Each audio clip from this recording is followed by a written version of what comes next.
pledge allegiance to the flag of the United States of America, and to the republic for which it stands, one nation, under God, indivisible, with liberty and justice for all. Everybody please sign in. Also, we have Mr. Palmer is visiting with us by Skype. And Palmer, we're glad you're with us, if you can hear me. And the way we're going to handle the procedure, Gail is going to read him the agenda item, and then he's going to give her his vote, and she's going to cast his vote for him. Okay? Making history. He's making history. He's making history. Turn around and let everybody see. Homer's been sick, and we're glad to have him with us. Let's say Homer. Hey, Homer. He's a special person. I can need some. Need some. Homer, can you see everybody? Okay.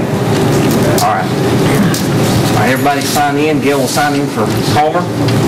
And please show us the count, please. Present, Bailey present, Burge present, Collins present, Freeman present, Owens present, Heatherly present, Rodman present, Rutherford present, Wilson present. Okay, thank you. First item is recognition of guests.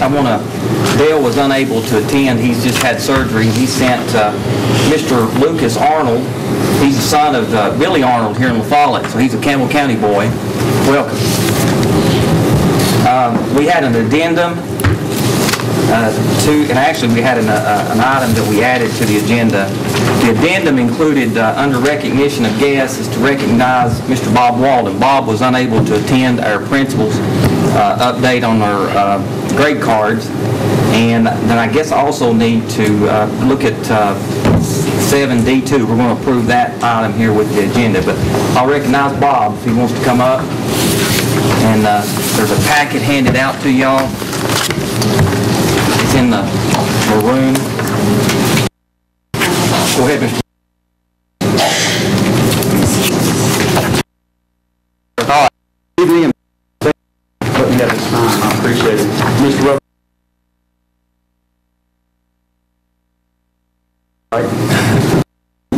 You hear me? Anyway, I'm making the last where we did the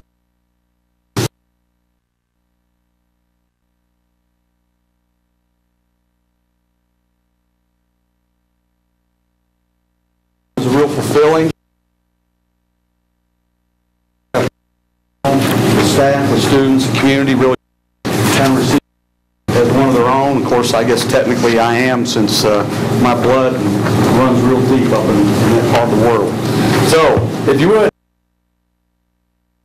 really a snapshot of some of the, hopefully on the more positive side, and then I'll talk a little bit about what we planned from that point.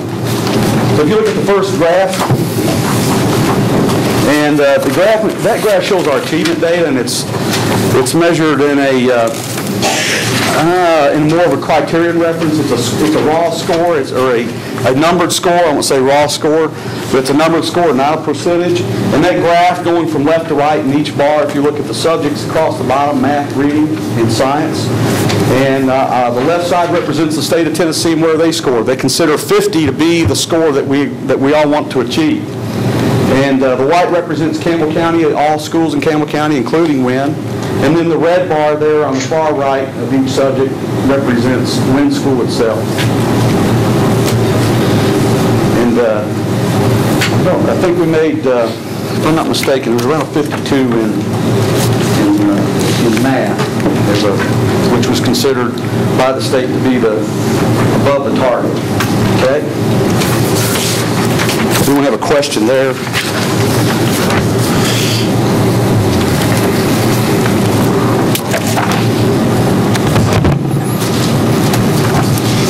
Done? Okay. If you go to the next, the table on the next page shows you our value-added growth standards. I'd like to take credit for that, but I can't because it's a 3-year average. So some of that includes time before I got there, and you can see they grade that out, and that's another kind of complicated formula, and it just takes a little bit of gain to make the grade. So I think at 0.5 you jump from a C to a B, and somewhere around, I think it's 1.2, you go from a B to or 2.0, you go to an A. So we had a B, a C, a B, and a C in the 4 subject areas that were measured in growth. Questions? Okay. The last graph depicts our percentage of students that at every achievement level, from below basic, basic, proficient, and advanced. It's not compared to anything else. This is our final TCAP tally. I won't say that it was stellar. Won't jump up and down and say how great it was, because it was probably less than what I really wanted or expected, but not embarrassingly bad. On the left there, I've kind of explained what we did to try to improve that. Now, I know that you guys have been probably talked to death about AMOs and those kind of things, and at a small school, the AMOs are a little different because our numbers are so small. As a matter of fact, the subgroup at my school are people that are not economically disadvantaged. 90% of our students are economically disadvantaged. We don't have a racial subgroup. We don't have a special ed subgroup. So our only 2 groups are economically advantaged, disadvantaged, or non-economically disadvantaged, which is a kind of a double negative, but that's where that is. So we focused on the whole group, since 90% of them would really would fall into that economically disadvantaged category, and that's the gap you try to close. So we kind of really said, well, if 90% of them, what's good for 90% surely is good for the whole. And so we did a couple things differently. One, we focused on, especially our new teachers, trying to get those some professional development. I also took 2 of my new teachers, teamed them with a mentor teacher in grades 3, 4, and 5, and we departmentalized, which means that one teacher teaches just math, one teacher teaches reading and the language arts, and the other teacher teaches science, social studies, and she also teaches writing, and that's my mentor teacher, and she guides the other 2 through that process. We want to make sure they had the professional development they needed. I've sent my teachers to PD that's specifically targeted for their subject area, and we hope to see those dividends. Of course, the RTI-2 model, the Response to Intervention Initiative, which has been a real challenge, I think, probably at every school. Every principal will probably tell you that they face a lot of challenges trying to get that thing really going, and we were fortunate enough to have enough help, enough quality help we've served at the Tier 3 level, which means they get an extra 60 minutes a day in reading. We've been able to serve about 25 to 30 students, and that's a huge number, probably more than we should have served, but I just really couldn't say no to some of those kids that really needed the help. Okay, I think the last part is the last page I think you guys already have. It's kind of a snapshot of what we call our dashboard. Some of those numbers on the last graph are on that page in the bottom left. Our TBOS is to the right. Of course, our breakdown is the rest. And I appreciate it. If you have any questions, I'll try to answer them. Bob, it looks like you've got 161 kids. We're actually down, Mr. Ork, we're down to about 146 this year. How many of those are special needs children? Do you know? I think we had actually, there's different ways to classify that. If you take the speech-only kids out, I think we have about 12 that are identified as special education students with learning disabilities. And has all your teachers, has their evaluations been completed? I'm short, I think 2 teachers that don't have all theirs done. And how was those evaluations? I would say that rubric, Mr. Ork, is can be a real burr in a saddle sometimes. By the rubric, I think we're pretty solid. In the middle, I probably got some teachers that are solid 4s. That 5 level, honestly, is really, really hard to attain if you're really honest by the rubric. But solid teachers, I don't have anybody that I would say needs to be kicked to the curb just because of something like that. You will recommend all of them back? I probably will recommend all of them back. One last question. I asked all the principals this. I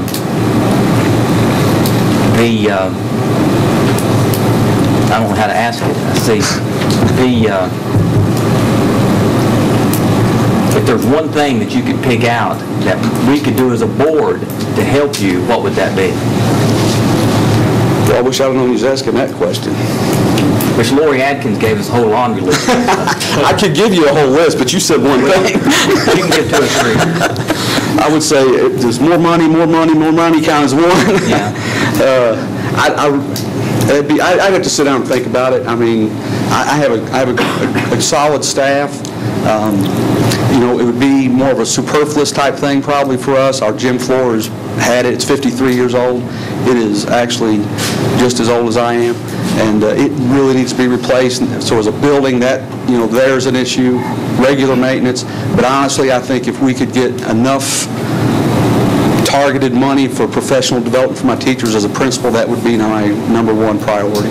Thank you. Anybody else? I only asked, since we asked all the other ones about taking your K through 2 test.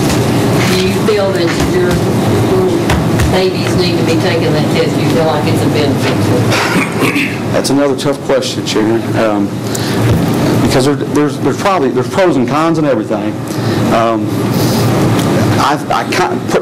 Remember, I'm a first-year elementary. I've just begun my 2nd year, and I really think kindergarten and 1st grade really have a struggle with that idea of testing. It's a real emotional thing for them. I'm not sure about the 2nd graders yet, because last year's 2nd graders was an exceptional group in that they really struggled, and I don't think it would have really, it was just a real struggle for them all the way around.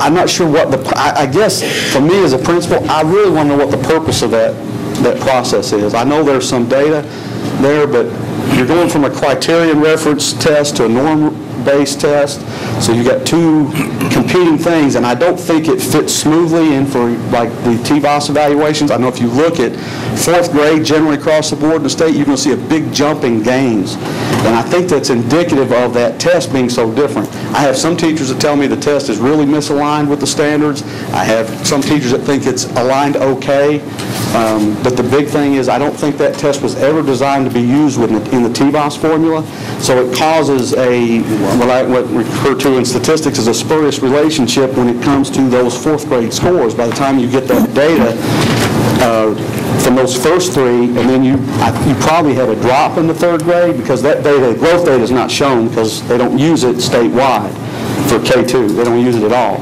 So you're waiting with the 4th grade before you see any growth data on a state level to compare to. And if you look across our schools, I think you'd find the majority of them in the 4th grade, you'll see this spike in gains on the growth and the value-added part.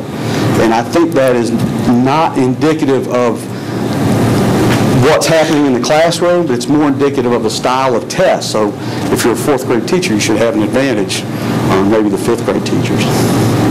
Is that too complicated? What is the name of that test? SAT-10. Does it count SAT-10. towards the overall scores? For teachers in the 1st and 2nd grade it does. It also gives the 3rd grade teachers a growth score. And I have a question for you, Bob. Yes, ma'am. How do you stand on technology? Do you have what you need, computers, labs, smart boards, and are they used in your school? We actually have, our technology is pretty good. I mean, honestly, I'm not, where's Jack? Jack does an outstanding job for what he has to work with, I'll just be honest with you. But all of our smart boards work. I would say all of our teachers use the smart boards. They're all at different levels. Some of them are very basic. Some of them are a little more advanced. All of those are being used. Last year, our Title I committee, we went wireless in our building. We're already wireless. I know you guys are going to have to start considering the wireless initiative from the federal government. But we're wireless in our building. Almost all of it is wireless. We also bought tablets, enough for every classroom. They have at least 5 tablets to use in learning centers and that kind of thing. So from a technological standpoint, we're pretty good, honestly. Thank you. Any other questions for Mr. Walden? We think Hey, I appreciate it. And again, I apologize for not making the marathon meeting. appreciate it, Bob. All right, first item is approval of the consent agenda. What's the pleasure? Mr. Chairman, I make a motion, we accept the consent agenda. I got a motion, do I have a second? Second. Any discussion? Please vote. Yeah, okay, hold on a second. This is to approve our consent agenda.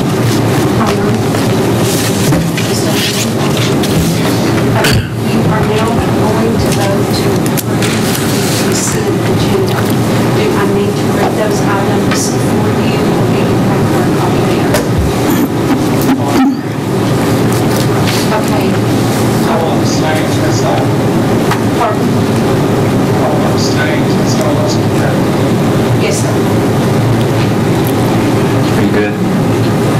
Okay. Anyone wish to change their vote? Show us the vote, please.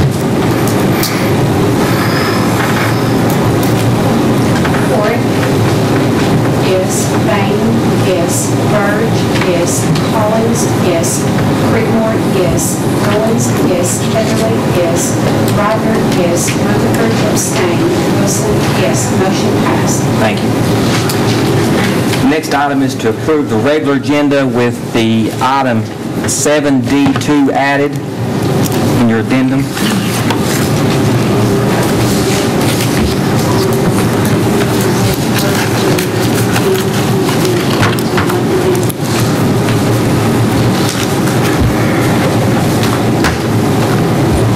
Do I have a motion? Do I have a second? I'll second. Any discussion? Please cast your vote.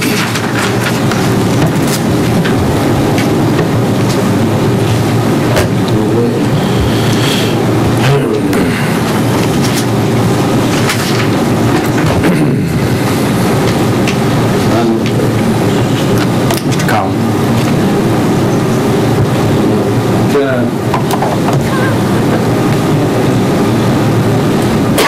I can't get it to...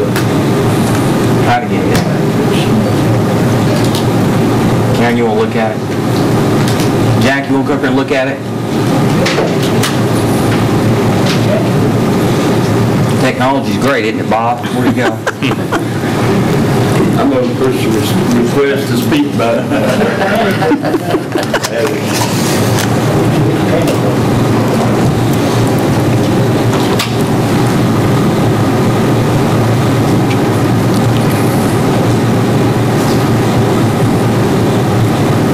Danny, it's not you.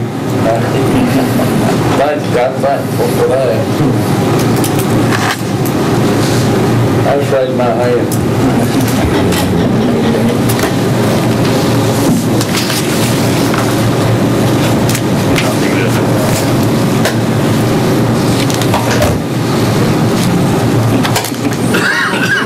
Okay, one for this one? Got one for this one? Oh, you got homeless. Oh, that's right, okay, yeah. What's that, Betty? Okay, let's do this. Let's just go continue with this voice vote. Everybody okay with that? Karen, is that going to mess you up? Gail, is that going to mess you up? It's locked. It's locked, the whole thing. It's locked, the whole system. Can it be rebooted? But he did most, so I'll see if I get this working, if you want to work on voice vote, I'll do that. All right, let's do that. Ford? Yes? Bain? Yes. Burge? Yes. Collins? Yes. Creekmore? Yes. Goins? Heatherly? Yes. Ryder? Yes. Rutherford? Yes. Wilson? Yes. Motion passed. Thank you. Next item is comments from the chair. I passed out a Ellison Supply invoice that I spoke to Mr. Ellison today about. Brent, Lori Adkins has requested a replacement on her scrubber, and this scrubber here is a dry scrubber, doesn't require any chemicals, which would save money going forward. Richard tells me that out of the janitorial account, there's about $18,000 left. Is that right? That's correct. And we would use that account to pay for the chemicals anyway. So I'm asking that the board allow me to sign this with Mr. Poston through executive action. You didn't have a problem with that? Okay, we'll move on.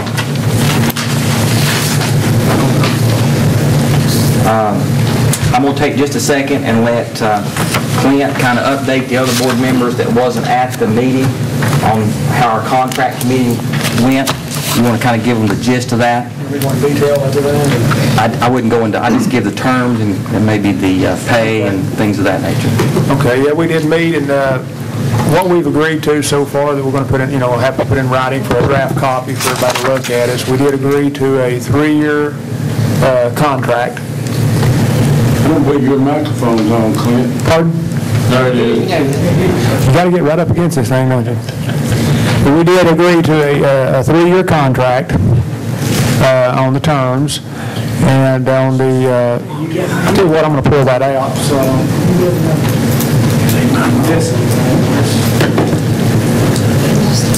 And not every board member was there, and I kind of want to know where we are going forward.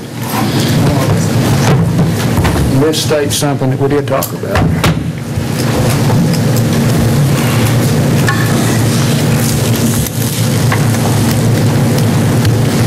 Okay, yeah, we did agree to a 3-year contract for the terms, for the time. On the compensation, we agreed to a starting salary of $105,000, right around $105,000.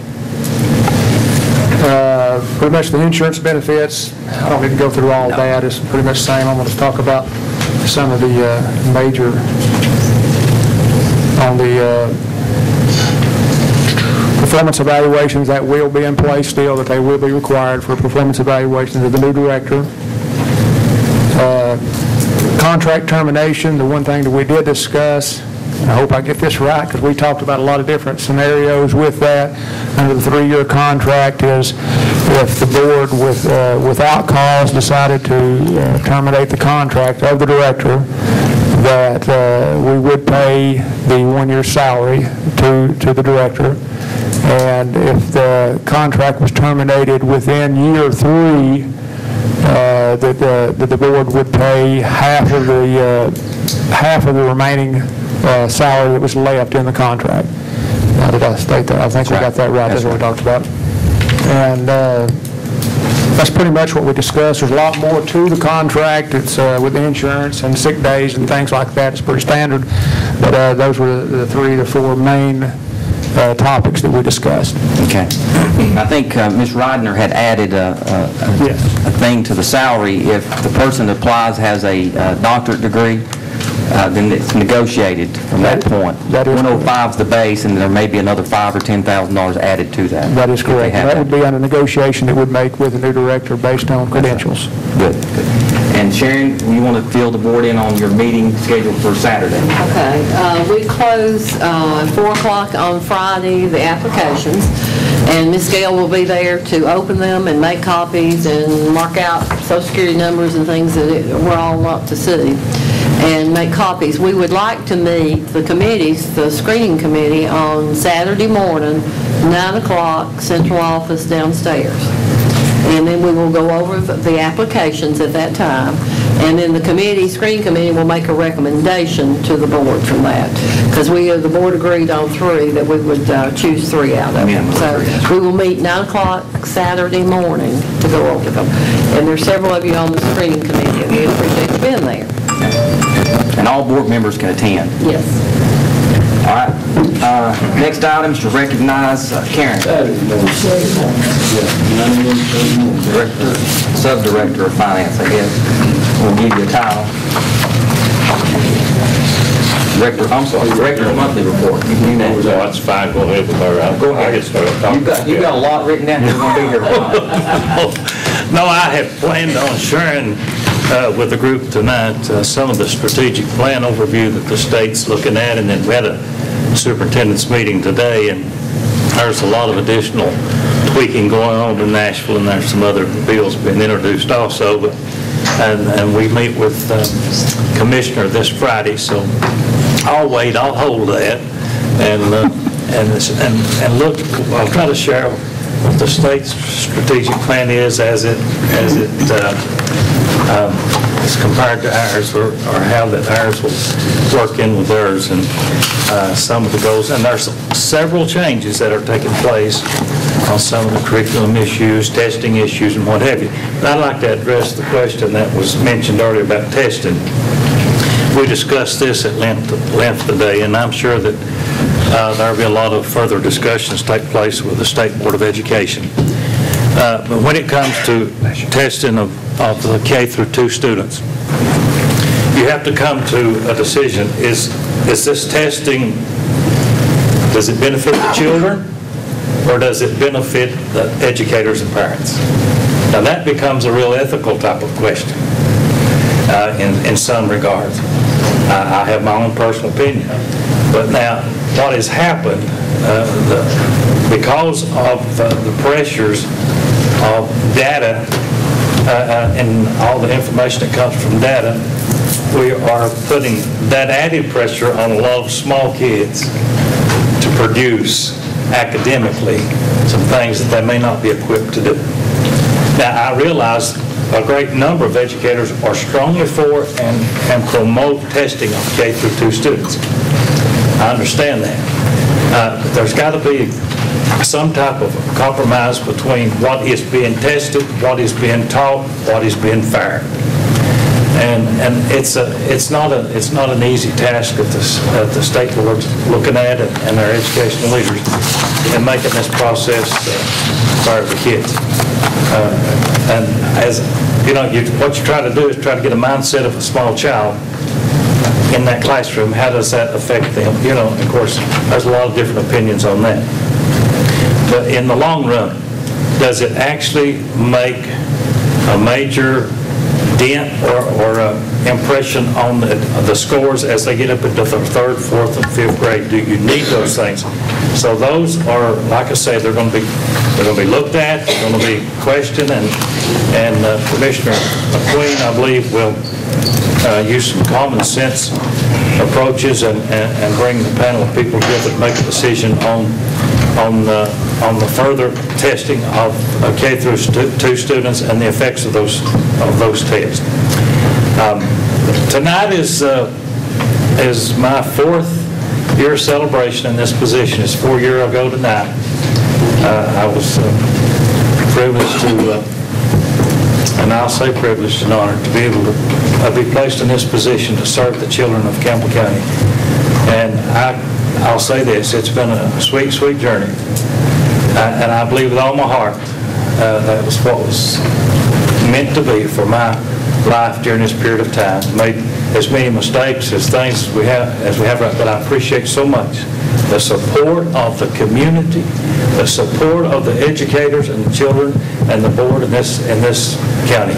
I think we've come to a place where we're settled and we're ready now to take the next level in education. And we've had to go through some serious issues dealing with the reform measures and what have you, and facing some of the previous things that the county had to face.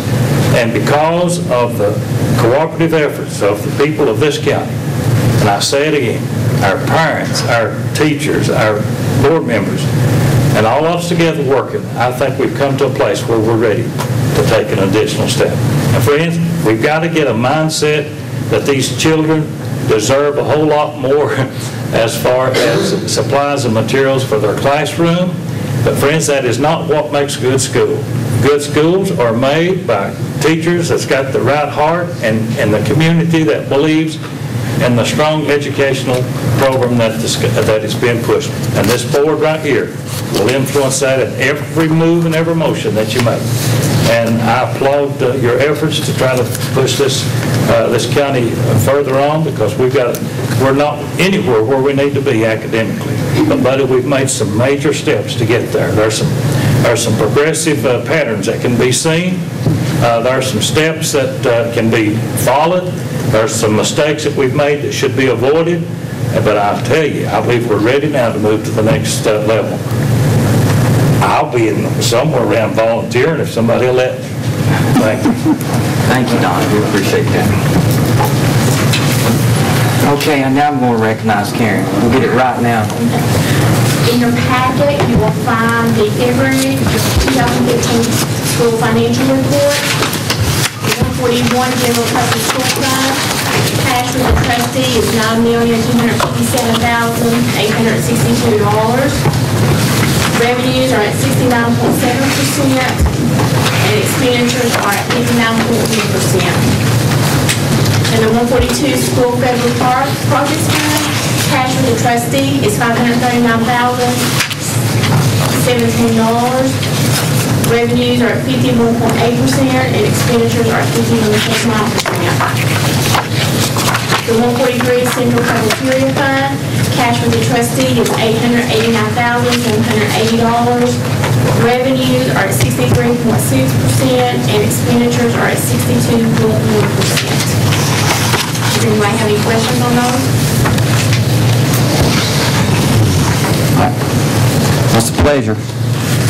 Want to approve? I so move. Do I have a second? Second the motion. Call the roll. I think we got it fixed. Okay, we're back to voting with our... Good job, Jack.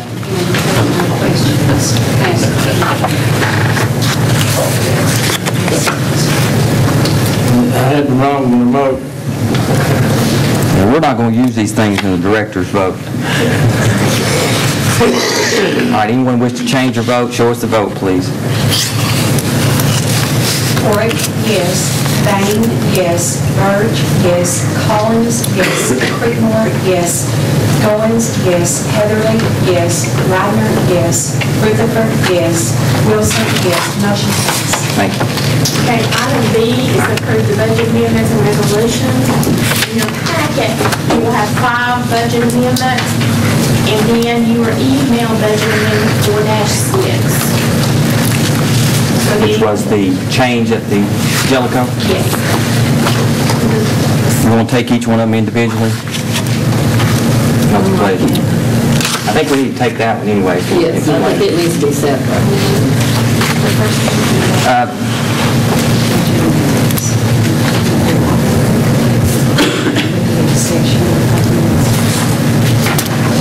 So we want to do C 1 through 5 together.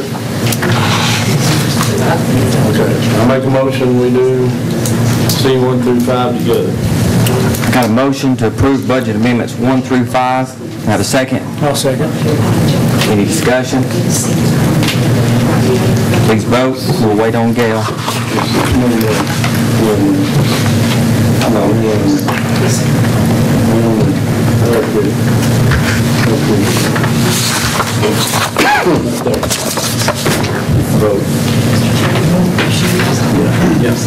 Danny made the motion.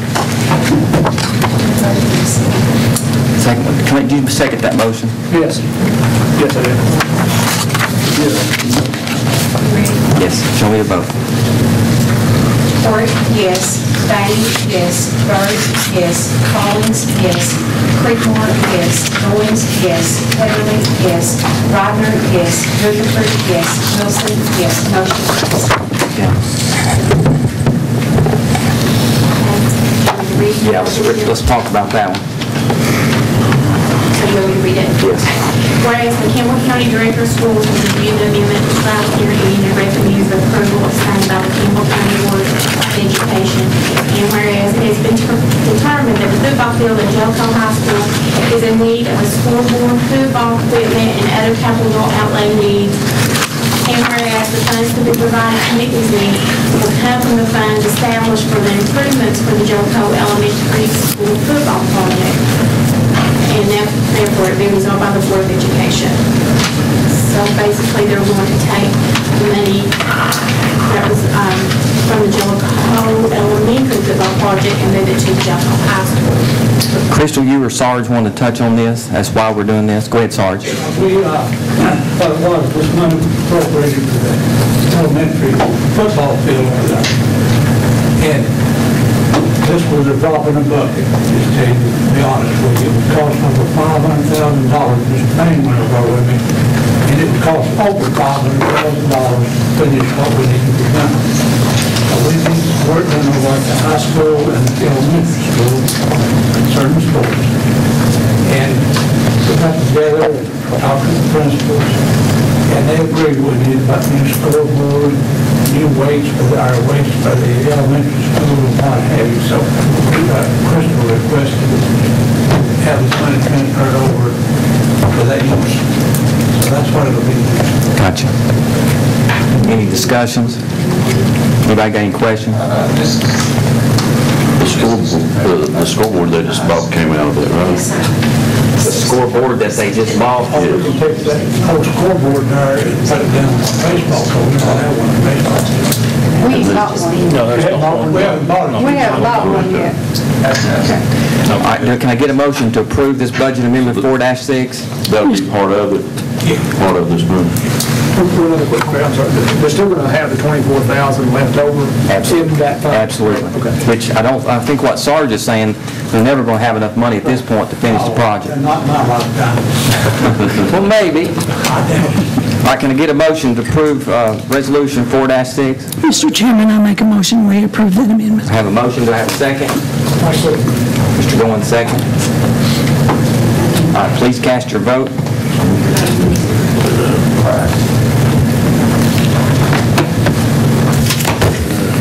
Anyone wish to change the vote? Show us your vote. Ford, yes. Bain, yes. Orange, yes. Collins, yes. Whitmore, yes.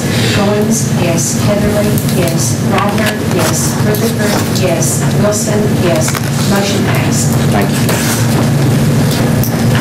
Okay, the next item is item C, review of the bids. The first bid is for the managed Wi-Fi, including equipment, which is in-rate funding. The date requested was February the 19th, 2015. They were open on March the 19th, 2015. It was requisitioned by Jack Cannon from the Technology Department. It looks like 6 vendors turned in bids. The first one was Howard Technology Solutions for $275,382.31. United Data Technologies at $355,508.86. Windstream at $385,924.70. TCS at $167,361. Central Technologies at $802,200, and then ENA at $265,204. Recommendation for the contract award is the TCS as being the lowest bid to meet the specifications, and the BOE portion is $25,104.15, which is 15% of the $167,361, and this is also the recommendation of Jack Cannon, Technology Coordinator. Jack, will you just kind of explain what that is? Yes. E-rate funding, like Mr. Walden talked about, the president's going to do this so that wireless in all the schools, I know we looked at it before and it was just too, you see the expense of it. We can get 85% of this funded. We have an opportunity to get 85% funded. The board approves this tonight. This has to be in by Thursday, so then we'll go to the USAC to see if they approve our recommendation of it. And this is to get coverage in every one of our schools, excluding the central office. The central office does not, because it does not house students. It does include our alternative school and Pollock. And when the alternative school gets open, because not being occupied right now, I can apply for funds. So next year we can apply for funds to do that. But we're talking about maybe $200 or $300 to on a continuing basis, so we can do that at any time. With this fee also, if we did it for 5 years, we'll have a managed fee the second year on that we can apply. The funds, it's a 5-year project, but they only fund it for 2 years. So we don't know if they'll fund it anymore. The second year, the cost is going to be about $25,000. 2 through 5 will be about $25,000 per year. If we do not get any funding for that, we'd have to pay the $25,000. And if we do get funding, we just pay 15% of that. So we're talking about less than $4,000. This is a good place to get it started, so we'll have Wi-Fi access everywhere in all the schools. The students that also have access to it, and when the students do an access, they will go through our building instead of using the phones, it'll be Wi-Fi, so a lot of things will be further out that they really don't need to have access to. I've got to ask a question. Why was the range so high on some of these things? We had two vendors. One of them, their pricing was good for 15 days. 15 days already up. The other one, their pricing was good through tomorrow. Then we had another one, the one was $800,000. They said we're going to do $160,000 a year for 5 years. They took how much we could actually apply for and divided it by 5. So that's how they got their smart. You really had 3 vendors that were really in it. They were all pretty close as far as that went. We already have some infrastructure in place, so PCS is going to take advantage, and all of them have the same opportunities. We've already got fiber in place in a lot of these schools to take the same opportunity. That's what Howard Technologies and EA, they both looked at that. A lot of them, the cost is, it's not the first year, it's the managed service cost. PCS is about $25,000 a year. One of them bid $78,000 a year for managed costs. I mean, they just had a wide range, but everybody was pretty close except for the managed cost. And EA was $39,000 a year, but you had to sign a 5-year contract guaranteeing you do it for 5 years. Everybody had their own little idiosyncrasies. And really got down to it, there's about $15,000 or $20,000 difference between PCS and the number 2. And it mainly because of the managed services were really different. Good job, good job. Anybody got any questions for Mr. Cannon? All right, do I have a motion to approve? I so moved. Have a motion, have a second? I'll second. Any discussion? Please vote. Gail, you stop me if I'm getting too fast.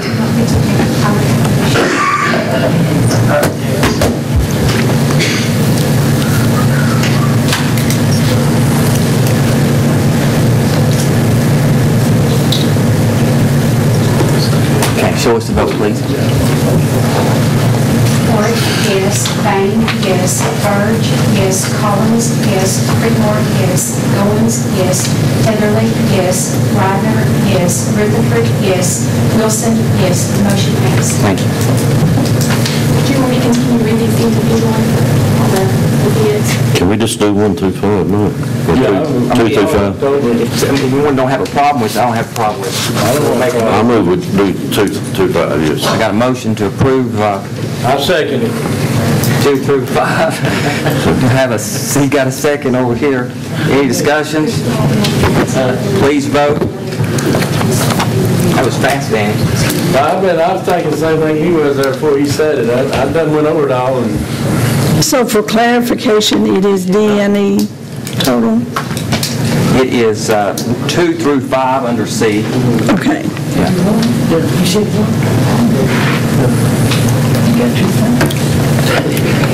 Yes.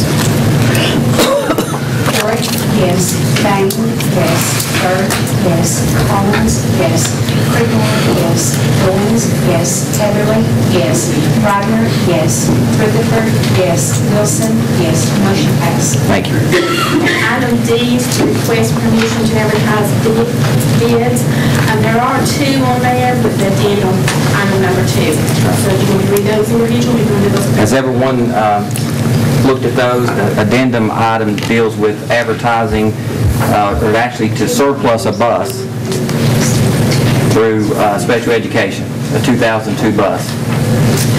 So can I get a motion to approve D1 and the addendum item 2?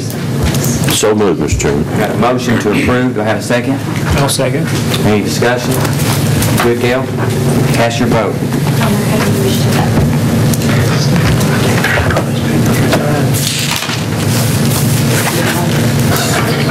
Sharon. There's a button there again. Sorry. Turn on squirrel. You brought this up. Okay, Jack. Pardon? It's confirmed, yes. Jack, you're up. You're up. Wait a minute, okay, okay, it's done. Okay. All right, show us the vote, please. Johnny, you can start. Ford, yes. Bain, yes. Burge, yes. Collins, yes. Creedmoor, yes. Goins, yes. Heatherly, yes. Ryder, yes. Rutherford, yes. Wilson, yes. Motion passed. Thank you. Okay, item E is to request permission to accept renewal of contracts under school list and there.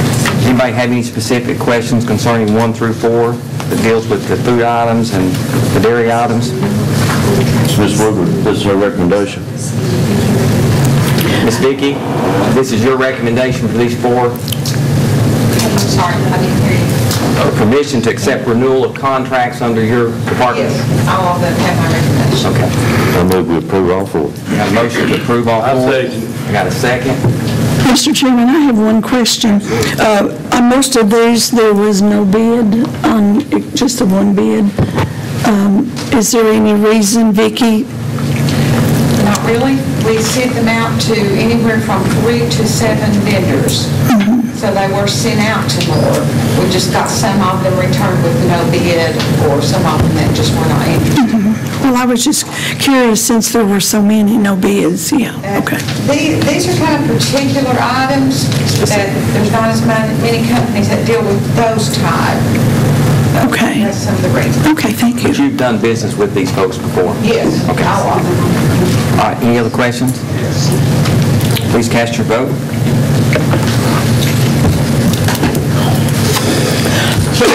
Please. Ford, yes. Bain, yes. Burge, yes. Collins, yes. Creekmore, yes. Collins, yes. Heatherly, yes. Ryder, yes. Rutherford, yes. Wilson, yes. Motion passed. Thank you. Thank you. All right, next item is F, 7F, update from Ms. Comer on the individual school activities account. Does anybody have any questions for Ms. Fay? Doing a fine job. Doing a fine job. Thank you, Fay. Item for action. Consider amending Campbell County Board of Education Policy 6.4001, survey of students. Sharon, you want to? Yes. This is recommended by TSBA, and it's just an updated policy, and I recommend that we go ahead and pass it, and I think Ms. Fay would agree with me on that. Yes, I do. Can I get a motion to approve? I make a motion to approve. I second the motion. Got a second for Ms. Fay. Have any discussion? Cast your vote, please. Yes. Show us the vote, please. Ford, yes. Bain, yes. Burge, yes. Collins, yes. Creekmore, yes. Goins, yes. Heatherly, yes. Ryder, yes. Rutherford, yes. Wilson, yes. Motion passed. Thank you. B, consider approving textbook committee recommendation for math. Rita, is that yours? You want to? And this year's is a lot more difficult than it's been in the past, because this year they had to make sure that they were trying to close the gaps when they redid the books, and also they had to meet the rigorous standards that are now in place, and they weren't sure what all of the rigorous standards were. So they put math textbooks ahead of the science textbooks, so we're actually adopting them a year early. So got all my committees together, and then we had 3 weeks off. So I had to close all of, and then I had to tell all the vendors they couldn't come out, do their presentations. Then when they did get to, we were kind of rushed. So with the consensus of all the committee members, talking to other people from other counties, what they're doing, they're basically going with a blanket adoption, which means that anything that the State Department, any of the groups that the State Department approved, and right now Hope Middle is the only one in Cable 12 that was approved, Cable 12 in every section, every grade. Hope Middle is one of the choices for the high school, and so is for, they're both on the state approved adoption list. If we do the blanket adoption, I can still get back, I've got to get it in this week, but I can still get back, let those teachers come together again. They've been meeting with their committees at the schools, especially the high schools, and determining which groups, because we want it to be consistent. If Jellicoe is going to use middle and geometry, we will in high school. So there's a little bit there, but we basically narrowed it down to 2. They are on that list. Above and beyond that, K through 8 wanted McGraw-Hill. McGraw-Hill made the cut for 6 through 8. They didn't make it for K through 5. Although they are redoing their textbooks as we speak, and like I say, some of the other counties, but that's what every teacher from this county wanted. So in order to do that, I have to do a waiver, if that's what you all decide to do. and that would be K through 8, which is consistent with elementary and middle schools. That will put them up, they'll put them through the eighth grade, and then we'll go back to the high school level and work with the two schools, and people from the companies agree to come back out and do presentations with my teachers again. That's what they want, which is what they're requesting. I'm not sure that I understand all that, It's very but confusing. It's never happened this way. But keep in mind, typically we would be adopting science books this year. The State Department decided we would do math this year again. So the companies just didn't get a chance to get everything that they're asking that the State Board is asking for them to approve in these science or these math books. The State Department just didn't give them enough time to get it ready. But they are still working on those. That's the consensus of the teachers. I think high school, no problem. Middle school, that one is on the state document, is no problem. It's K through 5, there are teachers in this county wanting to drop in. And that's across the county. And those teachers were put on those committees by the principals at the school. Gotcha. I got it. Yes. Okay. Sharon. Common Core. Well, all the new textbooks, is that what the method that's going to be there? They have to, yes, they have to meet the Common Core standards. They have to. Yeah. So even though the state's still up in the air, aren't they, Mr. Poston? Yeah, and that's part of the rub, I think, on anything that's been looked at for adoption now. Of course, most of Tennessee's standards are pretty well in line with the Common Core standards, or some of the old standards, but there's still quite a few of them in question. But anything could happen.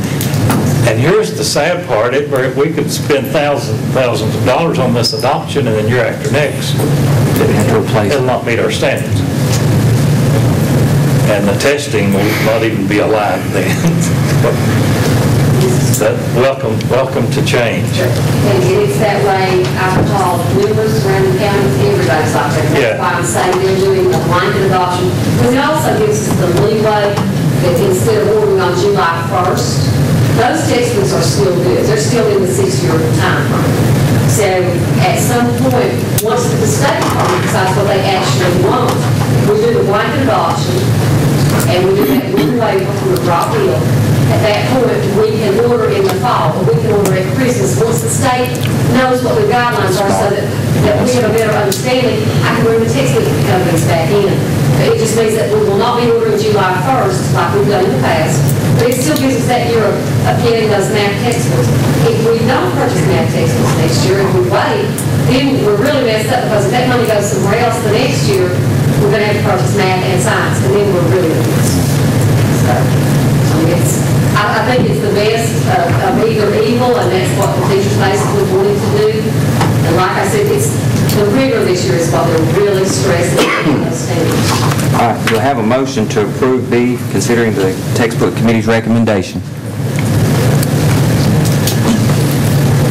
I'll make a motion to approve. Have a motion, to have a second? I'll second that. I've got a second from 2 board members. Any questions? Please cast your vote.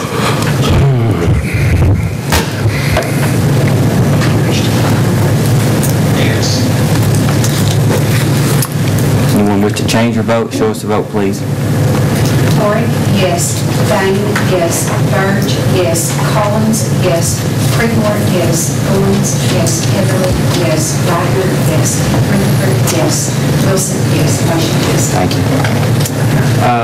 8C, consider approving operation of seamless summer feeding program for 2015. The program will begin June 8th and go through July at the following centers: Campbell County High, Jellicoe High.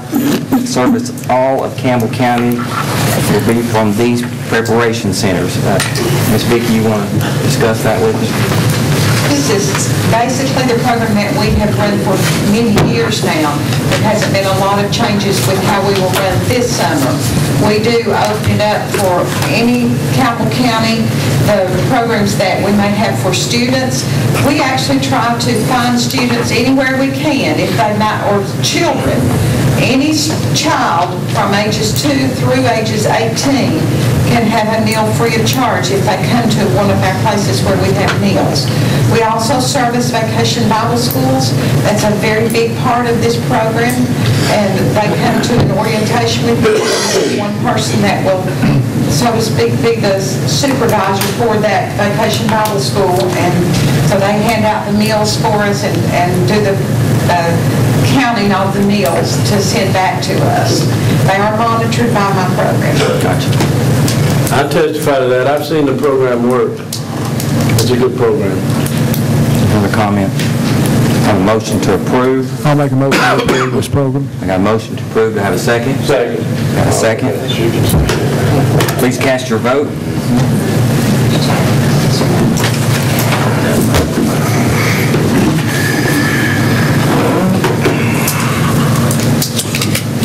Anyone wish to change your vote, show us the vote, please.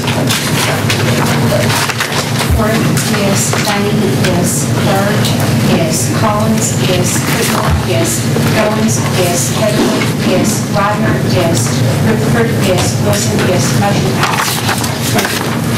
Item for discussion. Does anyone have anything? I'm sorry. One thing, Richard, we have to have on that motion for the wireless, if we can clarify that there will be money in the budget, $2,105 next year to cover the wireless. If it's not in there, I have to tell them, yes, the money will be in there, they want to approve it. So, Okay, who made that motion?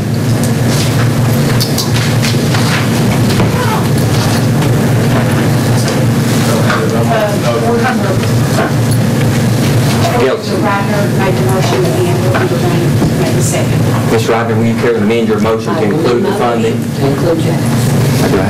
Who made the second? I'll second that. You'll accept that. All right. Everybody okay with it? Say aye. Aye. All right. Motion passed. Any other items for discussion? One thing I would like to, a couple of things. I wanted to know the update from Jack on the intercom system at the high school. What progress and where are we on that? I will have to give them a call. I'm not sure. They were looking at it, trying to do it during spring break, but I don't think they could get it in that quick period of time. The equipment had to be ordered at $70-something thousand for some equipment, so I'll give them a call tomorrow and find out. Okay, thank you. And the other thing is for Mr. Poston, you and I discussed at one time about evaluating the transportation system. Has that been done, or is it in the works to be done? That'll take your all's action to make sure that if we've got, and Larry can give us some idea how much the funds will be to do that type of survey. We'd have to get it contracted with someone. It's outside source. Who does it, Mr. Niles? There's, I know, three companies, Versatrans, TransFinder, and one other, and I have that information available. If the board would so desire, I'll get those packets together and let you guys look at it. For next month? Yes, if you could do that by our next meeting, that would be great. Mr. Orr, just to add to that, this board, we've got to get a handle on, and I don't know about the rest of them, but I get a lot of complaints on transportation. Buses running in the morning, not running in the evening. I've had one that's missed 3 days in the last recent. So, Mr. Nidifer and I have talked about it. We're going to have to get a handle on it. And I don't know. I'm glad the principals are here tonight, and I'd like to hear, not tonight, but their input on it. I had it on my list. I'd like to talk to some of them and see if it's happening in the schools that I've not heard from, but there's a lot of problem in the Valley and in the Follett with buses. Has either teachers or principals got anything they want to say about it? Any incidents? On buses, we have kids that leave at 6:30, some kids don't leave our school before 15, get home at 5 o'clock. Apparently that's a 2 month thing. Yeah, that's why we need to do that evaluation. Okay. The buses run morning and evening in El Paso. We don't have a problem with that. It gets there at 6:30. Our buses pick up the first kid at 6:05 in the morning. That's way too early. See, these are decade problems. They've been around for a long time. Well, that was the reason that I had talked to Mr. Poston, hearing those, complaints from different people, to do an evaluation to see where we should be as far as time picking up and the routes and all of that. We would not know ourselves, but an evaluation team would know that. I would like to comment, Mr. Burge mentioned we had buses not running. Is that what I understood? Bus is just not running, period. What's the normal? I checked with Mr. Knight from this particular bus, the engine was blowed up on it, and he don't have a backup, so. And are they required to have that? Is that, I mean, if we're having those kind of problems, what's the proper procedure to deal with these buses on that?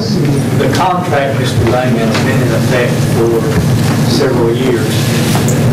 They get 3 breakdown days a year. After 3 days, they used all theirs. They, or we, the board, we docked their pay at that time. But I have ridden all but 1 or 2 bus routes, and some of them several times. And yes, we pick up students at 6 o'clock, a lot of them, and a lot of our students do not get home 4:30, 15 to 5. It would be, I think, very instrumental in the education of our children. If they get to school tired, not on time, so on. One thing that Mr. Burge and I discussed, even if the board had a bus or 2 on standby, we could actually lease that bus to a contractor if we needed to. And also, I know our 2 middle schools have a lot of trouble with track or spring sports getting a bus to take them. That may be something we need to look into, but there's 3 companies that do that. University of Tennessee, probably 25 years ago, did a bus survey and set up the routes we have now. The Jellicoe area is not seem to be much of a problem except coming out of Elk Valley. But it's been quite some time, the population's shifted, and I think that would be a great opportunity for us to improve the school system. And when we're on that subject, the activity buses, I understand there are 2 down. Have they been fixed? And if not, when will they be running? The activity, 2 activity buses at Campbell County High School, one of them may be taken offline, and the other one is ready for the inspection. I think Ms. Wheeler will bring you up to date. Is it taken offline because of failure of inspection? Yes, years, rust is the #1 problem. See, after the 2 or 3 accidents in the state of Tennessee and some in surrounding counties, surrounding states, the state of Tennessee has really cracked down on it. Oh, absolutely, I understand that. Yeah, but also I think in that bus thing, didn't they lengthen out the year if it didn't have so many miles on it or something? 300,000. Well, I was looking at one coming through town the other day, and I believe I rode that bus. I swear I did. That's what I think. No way. Tennessee last done, that's a law. But it looked like I rode that bus when I was in school. 18 years unlimited miles, but those last 3 years, they're inspecting them a lot more and also charging an extra fee to inspect them. And they're being very critical for those last 2 or 3 years. So, and by the way, speaking to that, used buses have went up. Since the crackdown. Mr. Nidifer, Mr. Goins had a comment a couple of months back about numbers on those buses. I'd like to ask all the schools that were going, I thought once, but you see, everything been good. But chicken on number, sir, that's something else I don't understand. We used to go to. I think that needs, 2 things need to be in next year's contract. Numbers on and the camera system working. Yes. Oh, some of the camera systems not working? Well, they'll go out or have a malfunction, you know. Accidentally on purpose. I think those 2 things do. Do we have kids at school with them? Probably, maybe? No? No, it's a... They're pretty secure. Okay. Okay, Mr. Sarge. Mr. Knight, talking about the following with Elk Valley, 6 o'clock, 6:05, whatever.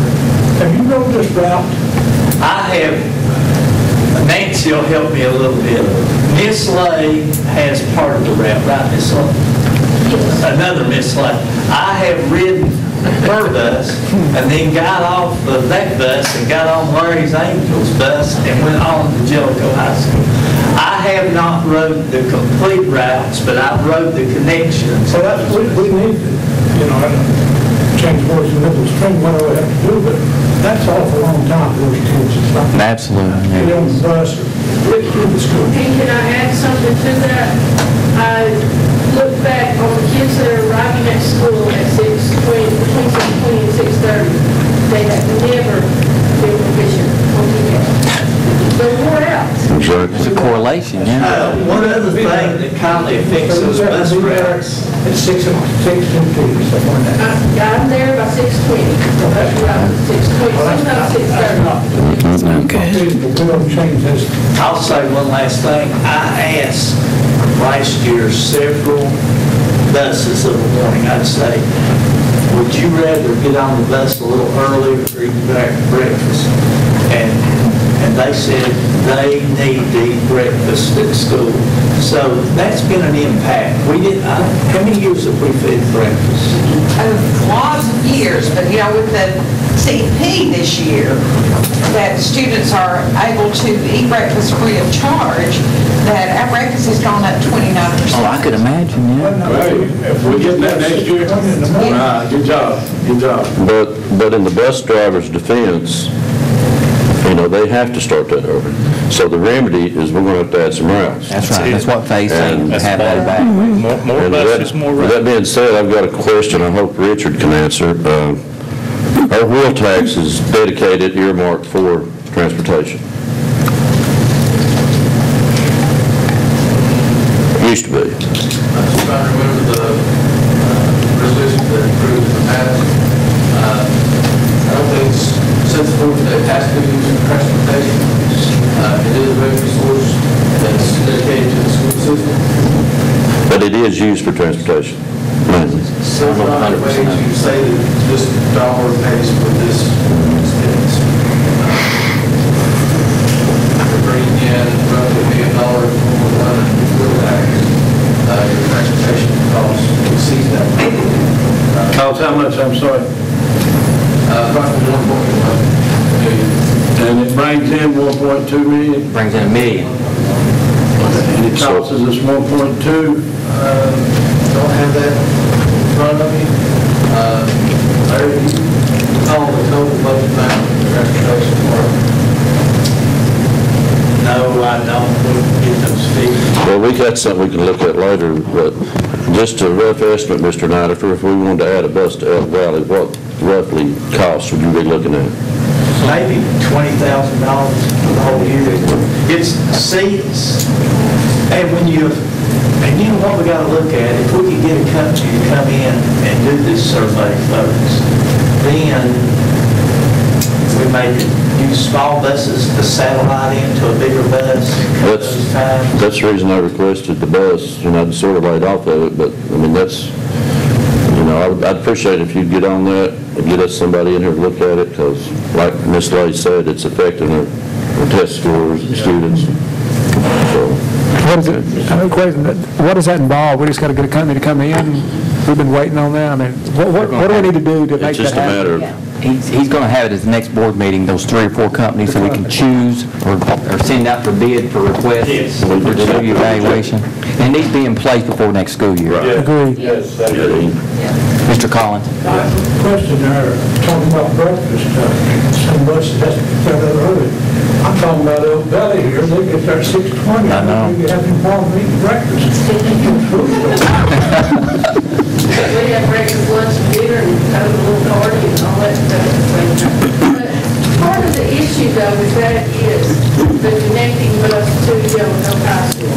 Larry Angel, she has to be at a certain place by a certain time to meet Larry Angel. And I know Nyfer talked to Larry about that. He had to get to high school by a certain time so the kids could have breakfast. So that does play a part. Now, when we're talking 6:20 at our school when the kids arrive, it's not all of our kids. Right. It's, you know, a small handful of kids, but it's still, it's too many. It's too many. Right. Yeah. Okay. It's the same in every school, right? Every school, they get there early? No.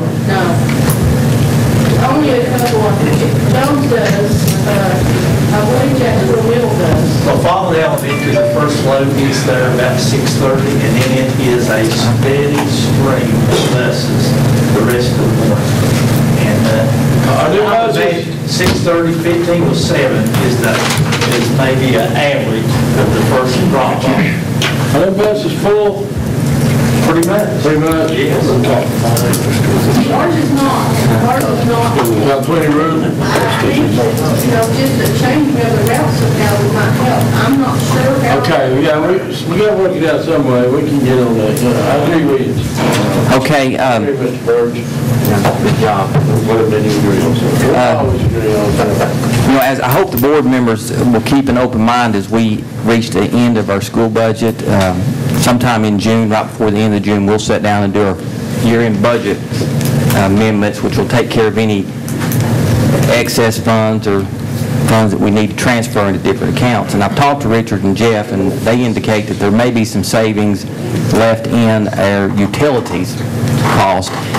And I've had Mr. Nidifer and Donnie looking at these labs up at the high schools, and I visited the high schools labs a 3 weeks ago, and I was never so embarrassed as a school board member in my life. And I hope as we get further along in the budget year, and I know Johnny's got a couple of projects he's wanting to do, and I'm going to support those projects like I told him, but I really would like to see us take care of those labs. It's needed. I'd urge every one of them to go up and look at them. It's embarrassing is what it is. We've got some quotes. Okay. That'll help. Some things will have to be bid. I understand. But as we end the school year out, let's take a look at that. All right, we'll move on. Legal matters. Do you have anything, Mr. Arnold? Okay, thank you for being here.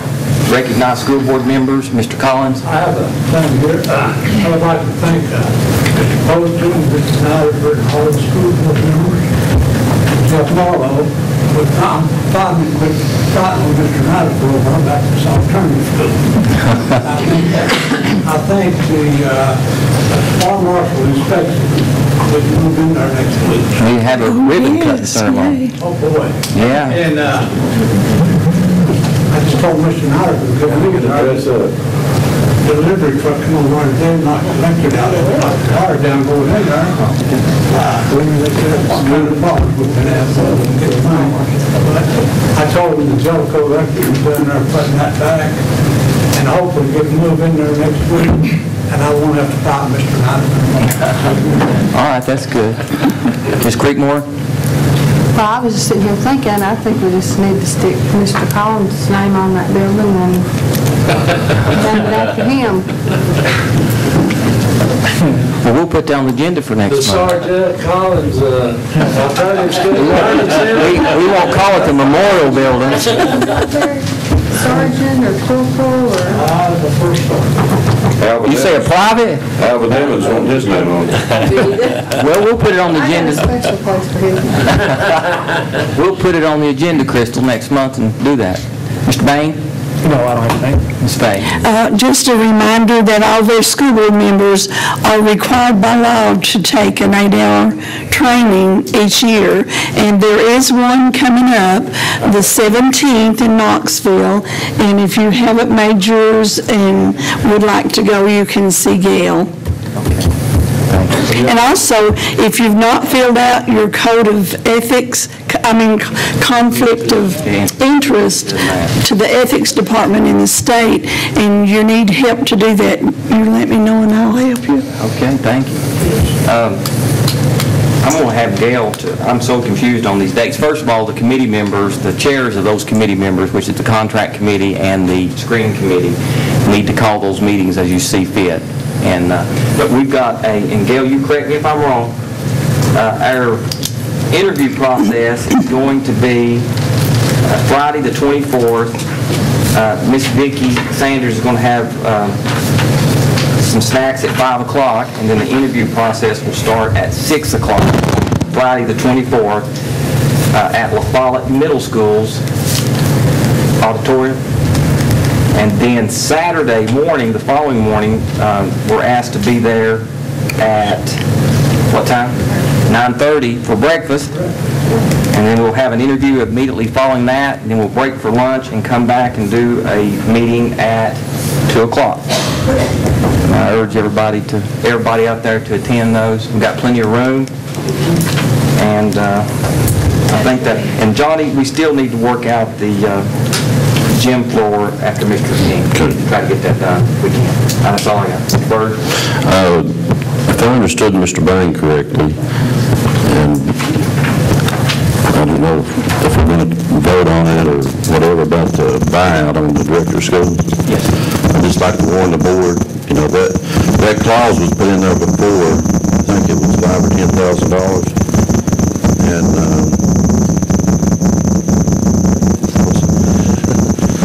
but anyway, with that being said, you know, the taxpayers out there don't like the buyouts. And we need to be very careful about that. I'm sorry I didn't get to attend the 5 o'clock meeting, which I'm not on the contract committee. But is that something that's in stone that we're going to do that? Not voted on. Okay. I mean, I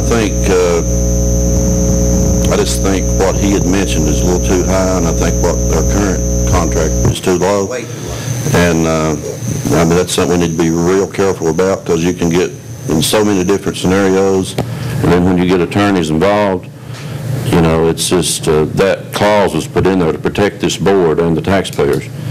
And if someone can show me where we're paying a director $150,000, $200,000 to go home, how that's good for the kids and the students, then I'll vote for it. But I don't agree with that.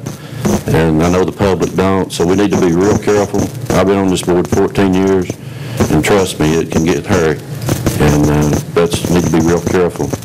And now that we're staying in the county, you know, it's not a real big issue anymore. I don't think, but that's just my opinion, and I'd like to just warn the board about that.